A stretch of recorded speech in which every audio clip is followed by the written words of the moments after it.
That's great. Well, what I wanted to say, first of all, is you did a superb job of bringing out everything I ever knew about Nixon. It was wonderful. But I wanted to find out if you know anything about the controversy that surrounded Lyndon Johnson when he was taking over the White House as the commander-in-chief and saying, don't do anything, and after the situation with Nixon, don't do anything that will, what would you say, destroy his commandment. Call me before you make any decisions in Vietnam, because I want to know what you're going to do and give permission to do it. The commanders couldn't make their own choices. It was a war that he was winning. Now, he was one that I know was a guy named Red Carmody, who was an admiral. He was also one of the members of bombing squadron, I think it was 8, in the Battle of Midway during World War II, and won the first battle of the war. And at the end of his career, he was commanding a ship called the Kitty Hawk in Vietnam. And he had to call up. He figured out a way to get around killing off our troops by not allowing the fuel places to be bombed in Vietnam. So he found out, if I call them about 1 o'clock in the morning in Washington, then I can go ahead and just plain be forgotten. And I saw it. He would have a problem of telling him what he did. He would call them up at 1 o'clock in the morning and say, I just want to let you know I found some fuel stuff up here and I think it needs to be bombed. If I don't hear back from you within the hour, I'm going to do it. Yeah. And he did it. Yeah. I think that. Thanks. Go ahead. Yeah, I think that both. I was going to say that the action that he had of being the leading guy in the war was painful and deadly for us. Yeah. Both presidents did that, both President Johnson and Nixon. Johnson was very famous for sitting there with the map and being told, well, we're going to bomb this. And his big concern was he didn't want to invigorate the anti-war movement, and so he was very careful about civilian casualties. Nixon was less so. But Nixon did the same kind of map pointing. He was always on the phone with his commanders. In some cases, he said horrible things about them on the tapes, that they were cowards, that they were drunkards, that, and these are men who were highly decorated veterans of World War II, who are now leading the war in the Pentagon. So there was a great deal of political interference by both presidents. I'm not surprised to hear that story, because Johnson in particular was renowned for doing that kind of both Monday morning quarterbacking and also actually interfering in the strategy of the war at the time. What was your impression of Nixon's relationship with his wife Pat and his daughters Julie and Tricia? Sometimes people ask me the question, what's your biggest surprise in doing the book? And my biggest surprise in doing the book was how much I came to love Pat Nixon. Because as somebody who was young at the time, I saw her as this amazingly square, frosty person. But when you begin to read her correspondence, you begin to study what she said and some of the wisecracks that she made over the years, it's hard not to get an affection for her. She was brought up in the same kind of awful circumstances as Dick Nixon. She was born in a mining camp in Nevada. Both her parents died when she was still in her teen years, and she had to take over the household for her two brothers. And she worked her way through the University of Southern California, had this wonderful job at a hospital in Manhattan.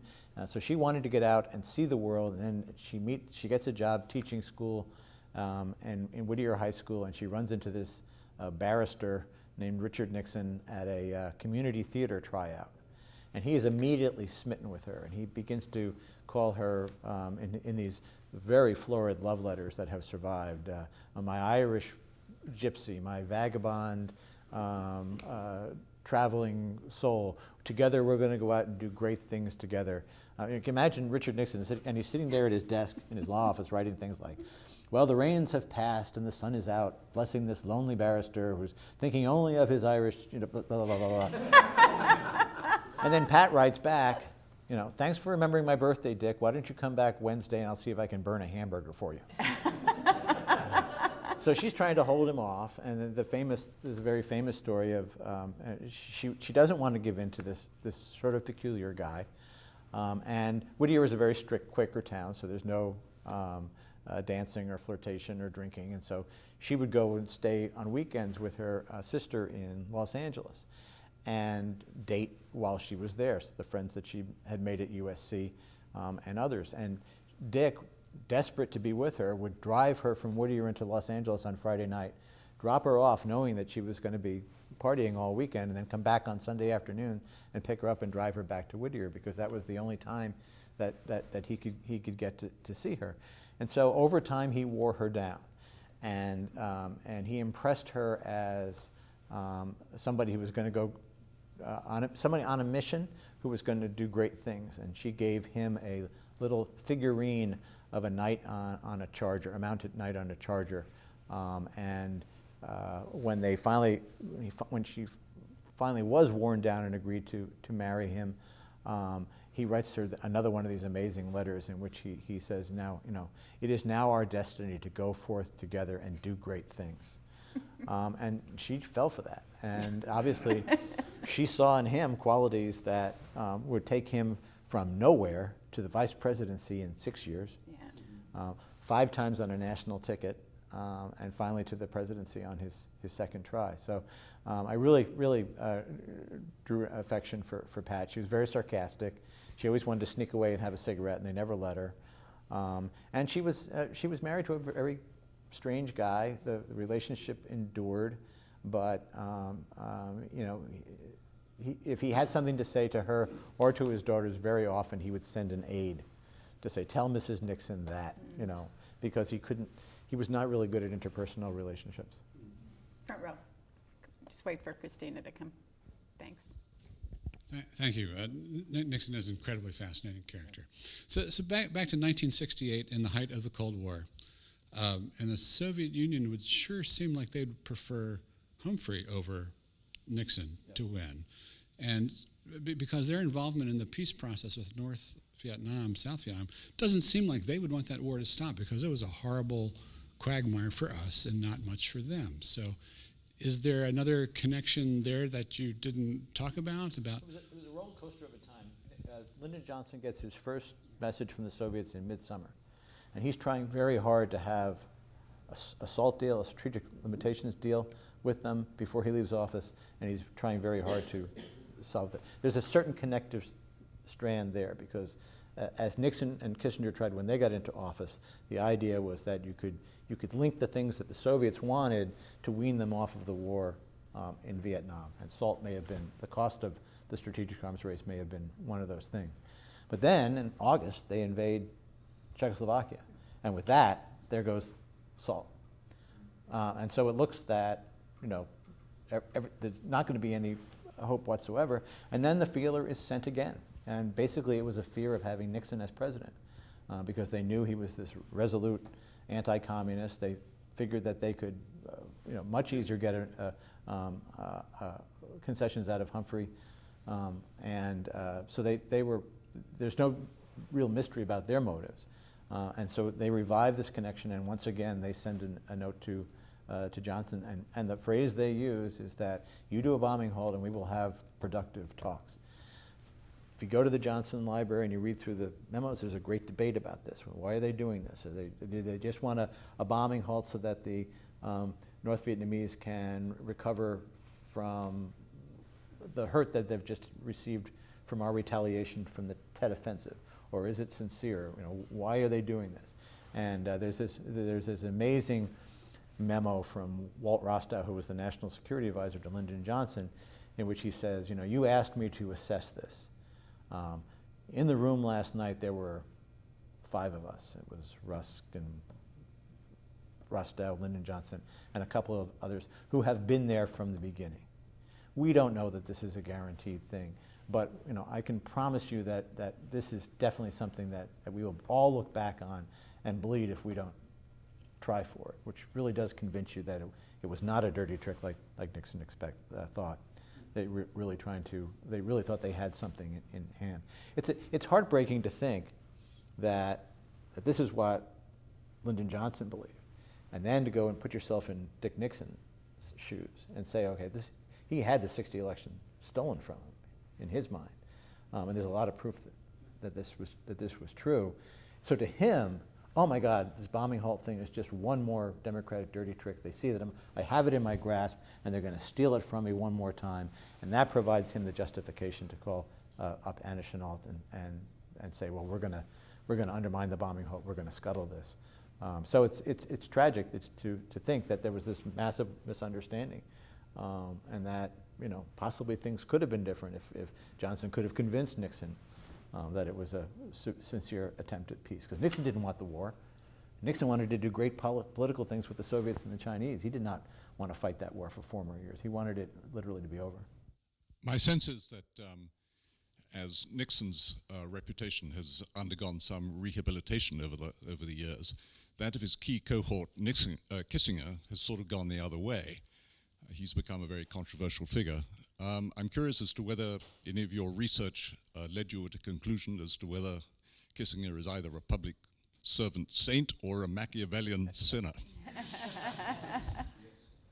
Well, one thing is he's an amazing writer, and he got his books out quick, and he helped craft the story, which is probably not surprising if you know anything about Kissinger, because part 2 about Kissinger is that he was an amazingly flattering, obsequious aide.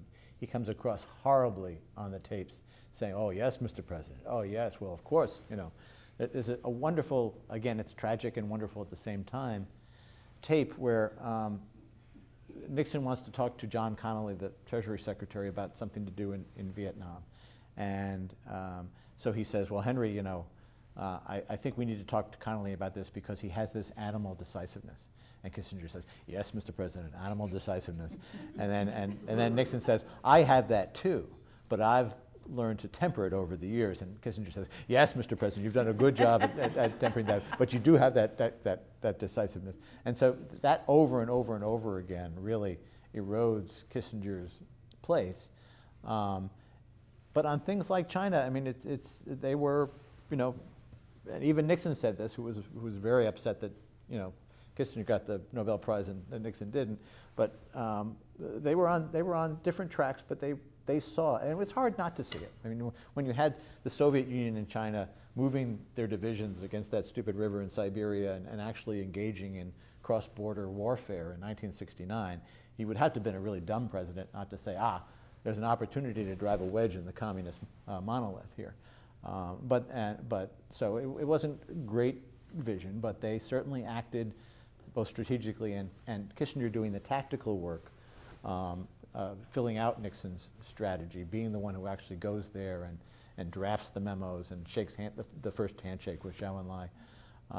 It was a good pairing. And if you give Nixon a great benefit of the doubt, and if you believe that wedge was so important in summoning the end of the Cold War and the bringing of China into the family of nations in a peaceful way, which Nixon very clearly said over and over again, then you really have to say that, all right, this was his strategic construct. Vietnam was this messy thing that he and Kissinger just wanted to get out of the way, and they were brutal and savage in trying to get it out of the way, and they never really did solve it successfully. They were cynical about it. So you have to look at those 2 million Cambodians dead, and you have to weigh that against the idea that, we have not had World War III, and we're getting close on, not too close, but we're getting close on, 3/4 of a century, getting close on a whole century of peace. Nixon always said it only in terms of 10 or 20 years, a generation. Never, I don't think, dreaming that all the things that would happen would fall into place. But fascinating guy. I'm going on like this. There's a magazine called Foreign Policy Magazine, and Nixon wrote a piece in '65 called "Asia After Vietnam," and everybody goes to that because it's the first time he says we have to bring China in. But there's also 3 or 4 paragraphs where he talks about the fact that totalitarianism is doomed because in the new information age that is coming, it's creativity and nimbleness among a country's peoples that's going to mean the difference between success, not brutality that forces them to labor in mines or work on assembly lines. It's really, there is visionary stuff in this guy. And yet, over and over I come back to and yet. So. We are almost out of time. Just a last series of questions, because I always have to know the process. Where did you write the book? I wrote this book in an attic room. I did research. This is my tale of woe. If I'd done this book 5 years earlier, all the Nixon records were in College Park, Maryland, which is about 30 minutes from my house. Then the Nixon and Foundation and the National Archives reached a deal. They moved all the records out to Yorba Linda, California, and I had to stay at an extended stay motel, which is a story in itself because it was extended stay hotels, if you've never stayed in one, are places where there's construction crews or there's roadies from a passing rock star stay in extended stays. Orange County sometimes used it for homeless overflow people. And because this one was near Disneyland, you would have the kids who were coming in summer to play the characters in the park. So you go down in the morning and there'd be mom and her moo-moo who hadn't put her teeth in, and a couple of businessmen from China, and some roadies with long hair and an earring, and the guy who was playing Dopey at Disneyland. So it was an amazing experience. And the Nixon Library is unique in that if you go to the JFK Library, it's on a point overlooking the ocean, and there's JFK's sailboat, and the architecture is of a sailboat. You go to the Johnson Library, and it's this big, massive building in Austin. You go to the Reagan Library, and it's on a hillside surrounded by sun, and you see the ocean glittering in the distance. And in the Nixon Library, you go into this bunker in the basement with no windows, and against one wall are tape machines. So finally, compare this book to the Darrow book and the O'Neill book in terms of how technology has changed your writing and your research. The Darrow book was a biography of Clarence Darrow, and I went all over the United States as far as Hawaii to gather court files, the famous cases that he was in. A year after I did that, the University of Minnesota Law School put them all online. Yeah, And it's a big difference. all the letters, Huge. all it can be frustrating to page through it online because your connection is not fast enough to download PDFs. But that Mike Darrow book could be written by somebody in their pajamas in their kitchen, as far as the research is concerned. Nixon, because there's just so much,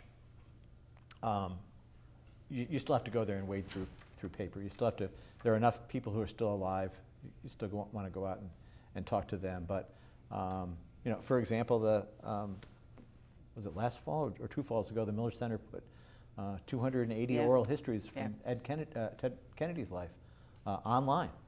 It's just massive resources showing up online these days. But you would never have found the Haldeman note if you hadn't physically been there, right? Yeah. That was not online. No, there's still, like I said, there's still... You have to. Yeah. And there's a danger there in that if you get too addicted to the technology, then you don't go past the easy stuff. And you get the same story being told over and over again because it's the first thing that shows up on Google. And probably if there's faculty members here, you probably know this because you see it in your kids' papers that they're not going past the 3rd or 4th citation. So there's that. The long-range question about books is kind of scary because I do a lot of college crowds, and these, as you guys know, these kids are into little tiny screens, and many of them love history, many of them love books, but they want to get it in a different manner. So I think there'll always be a place for books, but whether or not there'll ever be a publishing house that would subsidize Robert Caro's lifelong crusade of going through turning every page at the Johnson Library to produce something like that, it's not going to come from commercial sales. It's going to have to come from some rich guy who sets up a foundation for biographers.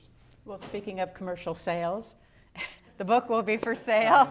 An excellent segue. Thanks very much, Jack Farrell.